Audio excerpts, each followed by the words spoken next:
বিতর্কের মাঝেই লোকসভায় পেশ হলো এক দেশ এক নির্বাচন বিল। এদিন সংসদে সংবিধানের 129তম সংশোধন বিল এবং কেন্দ্রশাসিত অঞ্চল আইন বিল পেশ করে কেন্দ্র সরকার।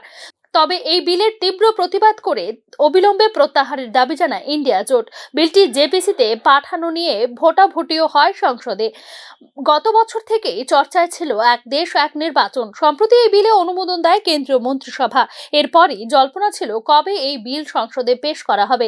দীর্ঘ জল্পনা টালবাহানার পর মঙ্গলবার 17 ডিসেম্বর সংসদে এক দেশ এক নির্বাচন বিল পেশ হয়। কেন্দ্রীয় আইনমন্ত্রী অর্জুন মেঘওয়াল এই বিল পেশ করেন লোকসভায়। श्री अर्जुन राम मेघवाल जी। Thank you, Honorable Speaker, sir.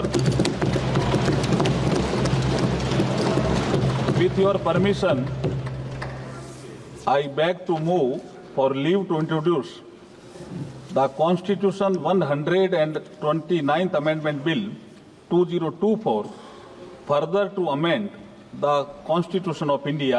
ये आइटम नंबर 18 में है और आइटम नंबर 19 में जैसे आपने कहा, honourable speaker sir, with your permission I wish to move for leave to introduce the union territories laws amendment bill 2024, further to amend the Government of Union Territories Act 1963, the Government of National Capital Territory of Delhi Act 1991, and the Jammu and Kashmir Reorganization Act 2019।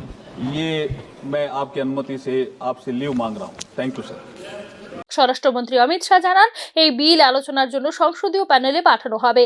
তিনি বলেন, যখন এক দেশ এক নির্বাচন বিল ক্যাবিনেটে পেশ করা হয় তখন প্রধানমন্ত্রী মোদী বলেছিলেন যে এটা সংসদীয় যুগ্ম কমিটিতে পাঠানো উচিত। প্রতিটি স্তরে এই বিল নিয়ে আলোচনা হওয়া উচিত। শাসক শিবির এই বিলে সমর্থন জানালেও বিরোধী দলগুলি তথা ইন্ডিয়া জোট তীব্র বিরোধিতা করে এই বিলের। এক দেশ এক নির্বাচনের সংবিধানের কাঠামোকেই চ্যালেঞ্জ করা হচ্ছে বলে মন্তব্য করেন বিরোধীরা। কংগ্রেস, বামপন্থী দল, তৃণমূল কংগ্রেস, সমাজবাদী পার্টি সহ বিরোধী জোটের অন্য দলগুলিও এই বিলের বিপক্ষে সুর চড়ান। এই বিলের মাধ্যমে একনায়কতন্ত্র কায়েম করার চেষ্টা হচ্ছে বলে অভিযোগ বিরোধী দলগুলির।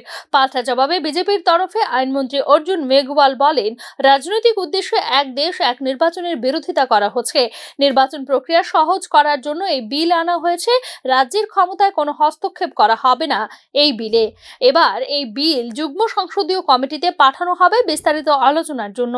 এই প্রস্তাবের সপক্ষে ভোট দিয়েছেন 269 জন সাংসদ, বিপক্ষে ভোট দিয়েছেন 198 জন সাংসদ।